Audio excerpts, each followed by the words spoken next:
Hello बच्चों, welcome to माँ की पढ़ाई। आज हम क्लास 6 हिंदी से जो एनसीईआरटी का मल्हार हिंदी का बुक है उसमें से फर्स्ट नंबर की जो कविता है मातृभूमि जो सोहन लाल द्विवेदी जी ने लिखी हुई है उसके बारे में आज हम line by line explanation with शब्दार्थ के साथ देखेंगे बच्चों। ओके, तो चलिए।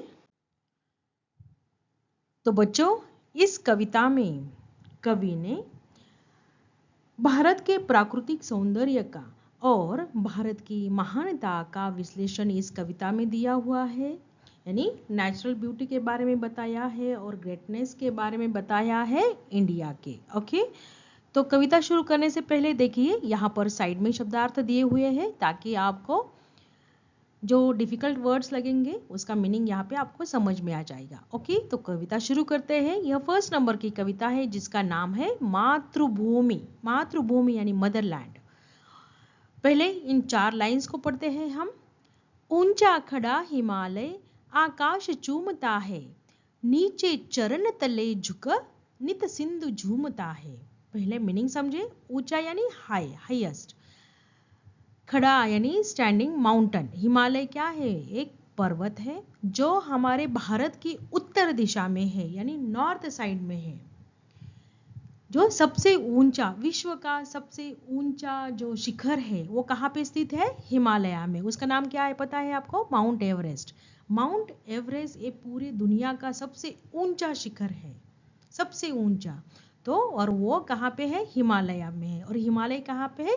भारत के उत्तर दिशा में स्थित है, जिससे अपने भारत का वो गौरव बढ़ा रहा है। तो ऐसा लगता है कि ऊंचा खड़ा हिमालय, भारत के उत्तर दिशा में ऊंचा खड़ा हिमालय आकाश चूमता है। यानी मानो जैसे वो आकाश को हाथ लगा रहा है। यानी आकाश जितना ऊंचा है वो हिमालय इतना हाई है, जैसे लगा, समझ लो कि जैसे वो टच कर रहा है स्काई को। तो Himalaya standing in a very high, it's look like touching the sky because Himalaya, you know, Himalaya is a very high mountain. Next line देखिए। नीचे चरण तले झुक नित सिंधु झूमता है। नीचे, नीचे यानी डाउन, भारत के डाउन साइड में यानी भारत के साउथ साइड में चरण तल यानी दक्षिण, भारत के दक्षिण दिशा में, भारत के साउथ साइड में उसके चरण तले मीन्स उसके फीट के पास में, पैरों के पास में कौन झुक रहा है? तो नित सिंधु झूमता है। नित्य यानी हमेशा, ऑलवेज। सिंधु, यहाँ पे सिंधु का मीनिंग होता है बच्चों ओशन, समुंदर, सागर। तो भारत के दक्षिण दिशा में यानी भारत के साउथ साइड में भारत को टच करता हुआ कौन सा ओशन है? Indian ocean. तो इंडियन ओशन जो है वह यानी हिंद महासागर कहते हैं, वह झूमता है। तो उत्तर साइड में यानी नॉर्थ साइड में हिमालय पर्वत गौरव बढ़ा रहा है भारत का, और दक्षिण दिशा में यानी साउथ साइड में भारत माता के चरणों तले, भारत माता के चरणों को कौन धो रहा है? हिंद महासागर यानी इंडियन ओशन भारत के माता के पैरों को चूम रहा है, उसके पैरों के वहां पर वो झूम रहा है। समझ में आया बच्चों ये line? Okay, downside south side of the India look like Indian Ocean bending and washing our motherland's feet proudly, और वो वहां झूम रहा है। नेक्स्ट लाइन देखिए। Ganga Yamun Triveni. Ganga is a river name, Yamun, Yamun यानी यमुना रिवर। त्रिवेणी, त्रिवेणी का मीनिंग समझिए बच्चों। त्रिवेणी यानी 3 नदियों का संगम जहां पे होता है उस प्लेस को कहते हैं त्रिवेणी। तो 3 नदियां कौन सी? गंगा, यमुना और सरस्वती। ये 3 नदियां जहां पे एक साथ आती है, where Ganga, Yamuna and Saraswati, these 3 rivers come together, that place is called Triveni. Okay, तो गंगा यमुना त्रिवेणी, नदियां लहर रही है। ये जो रिवर्स है, ये जो नदी है, यह भारत में फ्लो होती है। भारत में यह तीनों होली रिवर्स फ्लो होती है। कौन सी? गंगा, यमुना और Saraswati. This is called Triveni. Okay, these 3 holy rivers are flowing in our India. जगमग छटा निराली, जगमग छटा निराली, छटा यानी ब्यूटी, छटा का इंद्र होता है, सॉरी, छटा का अर्थ होता है सुंदर दृश्य, ब्यूटी, निराली यानी अलग तरह से, एकदम डिफरेंट ब्यूटी, पग पग छहर रही है, पग पग का अर्थ होता है हर कदम पर, हर एक स्टेप पर, छहरना यानी स्प्रेड करना, तो हर एक कदम पर स्प्रेड हो रही है वो नदियों से जो ब्यूटी, जो जगमगाहट, जो यूनिक ब्यूटी है वह हर एक पग पग पर, हर एक कदम कदम पर स्प्रेड हो रही है इंडिया में। तो ऐसे अलग अलग शेड्स उसके तैयार हो रहे हैं, जैसे जहाँ से नदियाँ बह रही है उधर के आजू बाजू एरिया जो है वो पूरी तरह से ग्रीन है, हरे भरे मैदान है, गार्डन्स है, बाग बगीचे है, खेत खलियान है, जिसमें अलग अलग प्रकार के फार्मिंग होती है, उसकी वजह से वो दृश्य इतना सुंदर दिखता है। तो कवि यहाँ पे कह रहे हैं, कवि says that the three holy rivers are flowing in our country and at every step it is a spreading unique beauty, colorful shades everywhere in our India। तो इतना सुंदर वर्णन यहाँ पे किया है बच्चों। ओके, नेक्स्ट देखते हैं अभी। वह पुण्य भूमि मेरी, वह स्वर्ण भूमि मेरी, वह जन्म भूमि मेरी, वह मातृभूमि मेरी। फर्स्ट इन 4 लाइन का मीनिंग समझिए। वह पुण्य भूमि, पुण्य भूमि यानी holy place, my country is a holy place, बहुत पुण्य भूमि है, यहाँ पे इस देश में बहुत पुण्य आत्माओं ने जन्म लिया है।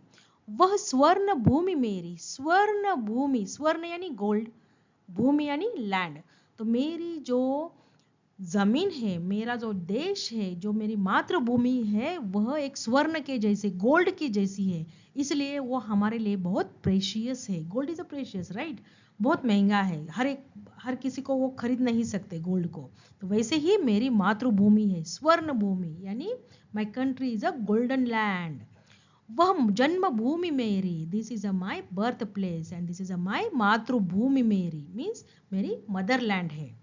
आगे देखिए, झरने अनेक झरते, झरने यानी वाटरफॉल, झरने अनेक झलते, जिसकी पहाड़ियों से, पहाड़ी यानी हिली एरिया, हिल्स, माउंटेन्स, चिड़िया चहक रही है हो मस्त झाड़ियों में, चिड़िया यानी बर्ड्स, चहकना यानी चिरपिंग साउंड, जो चिड़िया का जो आवाज होता है उसको करना, चहचहाट जो होती है उसको कहते हैं चिरपिंग साउंड। हो मस्त, मस्त यानी खुशी से, झाड़ियों में, झाड़ियां यानी बुशेस। तो मेरे देश में मेनी वाटरफॉल्स मीन्स अनेक जो झरने हैं वो पहाड़ियों से गिरते हैं, पहाड़ियों से झरने झरते हैं, तो वो दिखने में इतना ब्यूटीफुल, इतना सुंदर नज़ारा लगता है। आपने कभी कभी कोई वाटरफॉल देखा होगा तो देखो कितना सुंदर दिखता है वो।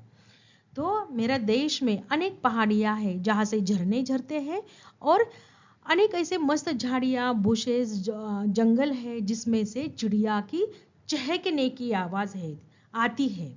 तो many waterfalls falling down from the hills in our country and that looks very beautiful. So many birds also sitting in the bushes and making a chirping sound all throughout the place। और ये सुनने में भी बहुत सुंदर लगता है। जब आप कभी किसी हिली एरिया में जाओगे तो वहाँ पे आपको ये एक्सपीरियंस आपको आ जाएगा। तो इस तरह से कवि अपने देश के नेचुरल सौंदर्य के बारे में, यानी नेचुरल ब्यूटी के बारे में, प्राकृतिक सौंदर्य के बारे में वर्णन कर रहा है। आगे देखिए, अभी आगे की पंक्तियों में कवि ने प्राकृतिक सौंदर्य का वर्णन करते हुए कहा है, अमराई या घनी है, कोयल पुकारती है, बहती मलय पवन है, तन मन सवारती है। तो यहाँ पे देखिए, हमारे देश में बहुत सारे डेंस फॉरेस्ट है, भरे हुए जंगल है। उसी तरह से अमराई या घनी है। अमराइया का अर्थ होता है बच्चों बहुत सारे मैंगो ट्रीज के यानी आम के पेड़ों के बगीचे, खलियान, जहाँ पे बहुत सारे आम के पेड़ होते हैं जो बहुत ही घने हैं। घने यानी डेंस। तो in our country so many dense forest is there, like that dense mango garden is also there. तो अमराई या घनी है यानी आम के बगीचे जो है वह घने हैं। कोयल पुकारती है और उसमें से कोयल यानी कुक्कू बर्ड, पुकारना यानी कॉल करना। तो कुक्कू बर्ड उसकी स्वीट वॉइस में सबको बुलाती है। In which the cuckoo bird making nice sound. बहती मलय पवन है। बहती यानी फ्लो, मलय पवन यानी ठंडी हवा, एक सुगंधित हवा जो मलयगिरी पर्वत से आती है, जिसमें एक सुगंध है। किसका सुगंध है आपको पता है? चंदन के पेड़ों का, चंदन का सुगंध कैसे आता है, वैसे मलयगिरी से यानी मलय पर्वत से आने वाली फ्रेश हवा जिसमें सैंडलवुड का फ्रेग्रेंस है, ऐसी हवा से तन मन संवारती है। यानी हमारे देश के लोगों की तन और मन एकदम संवारती है यानी फ्रेश हो जाता है। जो कूल ब्रीज, जो फ्रेश हवा फ्लो होती है, उससे हमारे देश के लोगों के तन मन फ्रेश हो जाते हैं। आगे देखिए, वह धर्म भूमि मेरी, वह कर्म भूमि मेरी, वह जन्म भूमि मेरी, वह मातृभूमि मेरी। कवि कहते हैं कि वह धर्म भूमि मेरी, ऐसी वह मेरी भूमि है यानी वो जो मेरी लैंड है, वह पर बहुत सारे धर्म के लोग रहते हैं, जहाँ पे बहुत सारे धर्मों का जन्म हुआ है। हिंदू, मुस्लिम, सिख, ईसाई ऐसे लोग रहते हैं, अलग अलग धर्म के यहाँ पे जन्म हुआ है। तो वह धर्म भूमि मेरी यानी ours is a religious place. अपना हमारी जो लैंड है, हमारी जो मदर लैंड है, वह धर्म भूमि है यानी रिलीजियस प्लेस है। वह कर्म भूमि मेरी, कर्म करना यानी काम करना यानी आपकी ड्यूटी करना। तो वहाँ पर बहुत सारे लोगों ने अपनी ड्यूटीज की है, हमें भी अपनी ड्यूटी की है।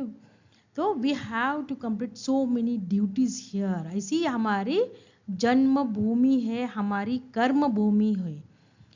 वह जन्म भूमि मेरी बर्थ प्लेस है, वह मातृभूमि है, वह मेरी मदरलैंड है।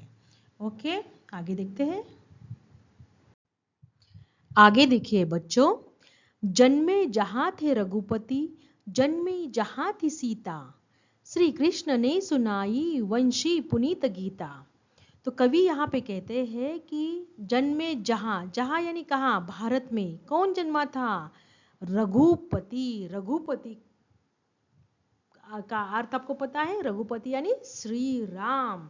तो यहाँ पर हमारे पावन भूमि में श्री राम का जन्म हुआ था और जन्मी थी यहाँ पर सीता, माता सीता का भी जन्म हुआ था। श्री राम का जन्म भी इसी पावन भूमि भारत पे हुआ था, जिन्होंने, श्री कृष्ण जी ने क्या किया, हम लोगों को, सारे विश्व को पुनीत गीता सुनाई। पुनीत का अर्थ होता है बच्चों होली यानी पवित्र। गीता यानी जो भगवत गीता है वह हमें सिखाई, पूरे विश्व को भगवत गीता का ज्ञान दिया। वंशी यानी बंसी, बंसी यानी फ्लूट बजाकर। फ्लूट बजाने वाला कौन? श्री कृष्ण। तो श्री कृष्ण ने बंसी बजाकर पूरे विश्व को गीता का ज्ञान बांटा, गीता का उपदेश दिया।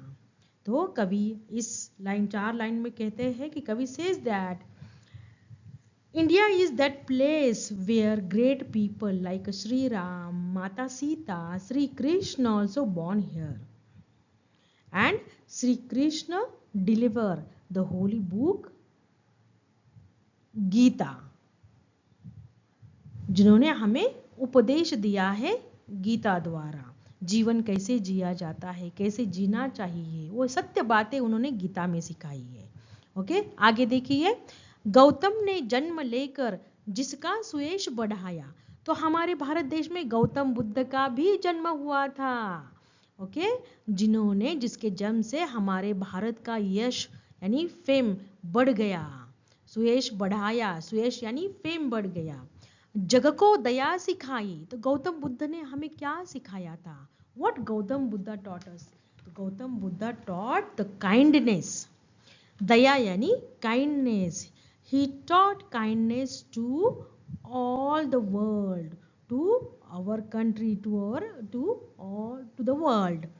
जग को दिया दिखाया, यानी जग को यानी पूरे विश्व को उन्होंने ज्ञान से प्रकाशित किया। दिया का मीनिंग होता है लैंप।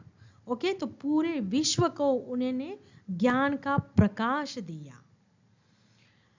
तो दिया का मीनिंग होता है लैंप, मीन्स उसका लाइट भी होता है, राइट, लाइट भी प्रकाश होता है। तो उन्होंने एक काइंडनेस का प्रकाश जो होता है, लोगों को कैसे शांति से जीवन जीना चाहिए, कैसे काइंडली रहना चाहिए, कैसे अहिंसा करनी चाहिए, सबके साथ में कैसे प्यार से रहना चाहिए, इसका उपदेश गौतम बुद्ध जी ने यही हमारी पावन धरती पर दिया। आगे देखिए, वह युद्ध भूमि मेरी, वह बुद्ध भूमि मेरी, वह मातृभूमि मेरी, वह जन्मभूमि मेरी। तो कवि कहते हैं कि यह वह जो है युद्ध भूमि है। युद्ध भूमि यानी क्या बच्चों? बैटल लैंड, जहां पे युद्ध हुए थे, बैटल लैंड, बैटल फील्ड कहते हैं, वॉर लैंड कहते हैं। युद्ध भूमि यानी बैटल फील्ड, जहां पे श्री राम के टाइम में रामायण हुआ था, रामायण का युद्ध हुआ था, वॉर हुआ था रामायण। श्री कृष्ण के वक्त यहाँ पे महाभारत हुई थी। इस टाइप के युद्ध इस भूमि पर हुए हैं। वह बुद्ध भूमि मेरी, यह जो भूमि है यह बुद्ध के जैसे पवित्र शांत है। और यहाँ पे बुद्ध मीन्स दूसरा मीनिंग भी होता है विजडम, यानी बहुत होशियार लोगों की भी यह भूमि है। तो यह बुद्ध भूमि मेरी, वह मातृभूमि मेरी, वह जन्मभूमि मेरी। This is my Motherland, this is my birth place. तो इस तरह से कवि ने बहुत सुंदरता से अपने देश का प्राकृतिक सौंदर्य का वर्णन किया है और अपने देश का गौरवशाली इतिहास के बारे में यहाँ पे बताया है। आई होप आपको यह कविता अच्छे से समझ में आ गई होगी बच्चों। तो चलो, इसके ऊपर जो पाठ्य पुस्तक के आधार पर प्रश्न उत्तर होंगे, क्वेश्चन आंसर्स, उसका वीडियो मैं अपलोड कर दूंगी। तो चलिए बच्चों, स्टडी करते रहना। Thank you, bye.